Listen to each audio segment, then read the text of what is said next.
During a time of joyful feasting at Jerusalem, Pendant une fête joyeuse à Jérusalem, le Sauveur quitta la foule pour aller à la recherche des plus démunis. Il les trouva à Bethesda, la piscine à 5 portiques, située près de la porte des brebis qui était connue pour attirer les affligés. L'évangile de Jean nous dit que près de la piscine étaient couchés en grand nombre des malades, des aveugles, des boiteux, des paralytiques qui attendaient le mouvement de l'eau. L'Écriture ajoute « Car un ange descendait de temps en temps dans la piscine et agitait l'eau. Et celui qui y descendait le premier, après que l'eau avait été agitée, était guéri, quelle que fût sa maladie. » La visite du Sauveur est illustrée par un magnifique tableau de Karl Bloch intitulé « Le Christ guérit les malades à la piscine de Bethesda ». Bloch montre Jésus soulevant délicatement un haut vent temporaire dévoilant un malade qui attendait allongé près de la piscine. Ici, le mot malade désigne quelqu'un d'impotent et met l'accent sur la miséricorde et la grâce du Sauveur, venu discrètement servir les gens qui ne pouvaient pas s'en sortir seuls. Sur le tableau, l'homme affligé, recroquevillé par terre, dans l'ombre, épuisé, démoralisé d'avoir souffert de son infirmité chaque jour depuis 38 ans. Tout en soulevant le bord du voile d'une main, le Sauveur lui fait signe de l'autre et lui pose une question pénétrante. « Veux-tu être guéri ?» L'homme répond, « Seigneur, je n'ai personne pour me jeter dans la piscine quand l'eau est agitée. Et pendant que j'y vais, un autre descend avant moi. » Au problème apparemment insoluble de cet homme, Jésus offre une réponse profonde et inattendue. « Lève-toi, prends ton lit et marche. » Aussitôt cet homme fut guéri, il prit son lit et marcha. Luc nous dit qu'à un autre moment touchant, le Sauveur se rendant à Jérusalem a rencontré 10 lépreux. Du fait de leur infirmité, ils se tenaient à distance. C'étaient des parias, impurs et indésirables. « Jésus, Maître, aie pitié de nous », l'implorèrent-ils. Lui demandant en d'autres termes, « Ne peux-tu pas faire quelque chose pour nous ?» Le grand médecin, rempli de compassion, savait que la foi devait précéder le miracle et leur dit en conséquence, « Allez vous montrer au sacrificateur. » Tandis qu'ils y allaient avec foi, le miracle se produisit.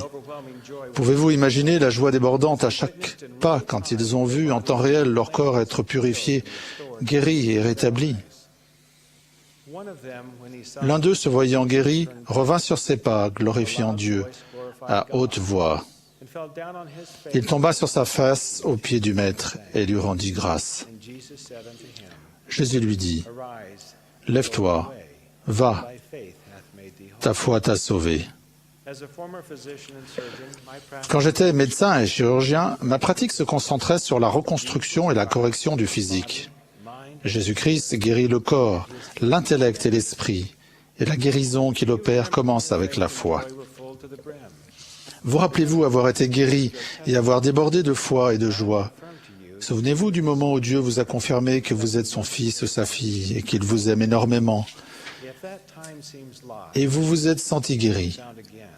Si ces moments vous semblent perdus, vous pouvez les retrouver. Le Sauveur nous dit comment retrouver la santé, être complet ou guérir. « Venez à moi, vous tous qui êtes fatigués et chargés, et je vous donnerai du repos. Prenez mon joug sur vous et recevez mes instructions, car je suis doux et humble de cœur, et vous trouverez du repos pour vos âmes. Car mon joug est doux et mon fardeau léger. » Viens et suis-moi, nous invite à laisser derrière nous notre ancienne vie et nos désirs mondains, à devenir une nouvelle créature pour qui les choses anciennes sont passées et toutes choses sont devenues nouvelles, et à qui cœur neuf et plein de foi, et nous sommes guéris. Approchez-vous de moi et je m'approcherai de vous. Cherchez-moi avec diligence et vous me trouverez. Demandez et vous recevrez. Frappez et l'on vous ouvrira. En nous rapprochant de lui, nous comprenons que la condition mortelle se doit d'être difficile et que l'opposition à toute chose n'est pas une faille dans le plan du salut. L'opposition est au contraire l'élément indispensable de la condition mortelle qui fortifie notre volonté et affine nos choix. Les vicissitudes de la vie nous aident à façonner une relation éternelle avec Dieu et à graver son image sur notre visage quand nous lui offrons notre cœur. Faites ceci en mémoire de moi. est ce que le Sauveur a demandé quand il a institué ce que nous appelons la Sainte Seine. Cette ordonnance avec le pain et l'eau que nous avons contractée avec Dieu permet au pouvoir de l'expiation d'opérer dans notre vie. Nous sommes guéris en abandonnant les habitudes et modes de vie qui endurcissent notre cœur et roidissent notre cou.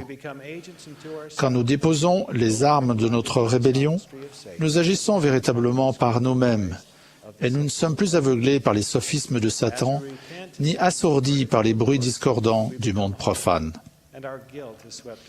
Quand nous nous repentons et devenons convertis au Seigneur, nous sommes guéris et notre culpabilité est balayée.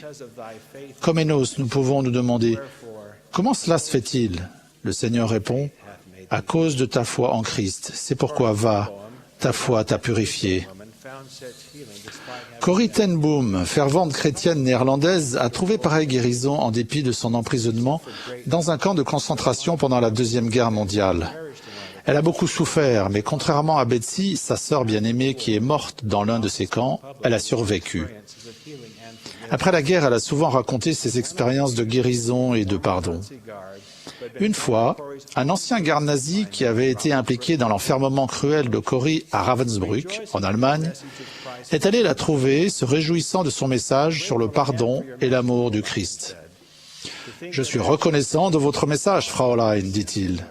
Quand je pense que, comme vous l'avez dit, il a lavé mes péchés. » Sa main s'est tendue pour serrer la mienne, se souvient Corrie. Et moi qui avais si souvent prêché la nécessité de pardonner, je gardais ma main le long de mon corps. Alors même que des pensées virulentes de vengeance bouillonnaient en moi, j'ai ressenti le péché qu'elle recouvrait. « Seigneur Jésus, ai-je prié, pardonne-moi et aide-moi à lui pardonner. » J'ai essayé de sourire et j'ai lutté pour lever ma main. Je n'y arrivais pas. Je ne ressentais rien, pas même la moindre étincelle de chaleur ou de charité. Alors j'ai fait à nouveau une prière, silencieuse. « Jésus, je ne peux pas lui pardonner. Donne-moi ton pardon. » Au moment où je lui prenais la main, le phénomène le plus incroyable s'est produit. Un courant est parti de mon épaule, a parcouru mon bras et, traversant ma main, est passé de moi vers lui, tandis que dans mon cœur jaillissait un amour pour cet étranger qui m'a bouleversé. J'ai alors découvert que ce n'est pas de notre pardon, pas plus que de notre bonté que dépend la guérison du monde, mais de ceux du Seigneur. Quand il nous dit d'aimer nos ennemis, il nous donne en même temps que ce commandement l'amour lui-même. Corrie ten Boom a été guérie. Le président Monson a dit « Il est une vie qui soutient ceux qui se trouvent dans les difficultés ou sont affligés par la douleur et la souffrance. Et c'est le Seigneur Jésus-Christ. Si vous vous sentez impur, mal aimé, malheureux ou indigne, rappelez-vous que tout ce qui est injuste dans la vie peut être réparé par l'expiation du Christ. Remettez-vous-en avec foi et patience au calendrier du Sauveur et au dessein qu'il a pour vous. Ne crains pas, crois seulement. Soyez assurés que le Sauveur continue de chercher à guérir notre âme et notre cœur. Il attend à la porte et frappe. Répondons-lui en recommençant à prier, nous repentir, pardonner et oublier. Et mon Dieu, rendons service à notre prochain et tenons-nous en des lieux saints avec une vie rendue pure. Le paralytique à la piscine de Bethesda, le lépreux au bord du chemin de Jérusalem et Corrie ten Boom ont été guéris. Veux-tu être guéri? Lève-toi et marche. Sa grâce est suffisante et vous ne marcherez pas seul. J'ai la connaissance que Dieu vit. Je sais que nous sommes tous ses enfants et qu'il nous aime pour ce que nous sommes et pour ce que nous pouvons devenir. En son temps, à sa manière et selon sa volonté, nous serons rendus purs et dans notre intégrité,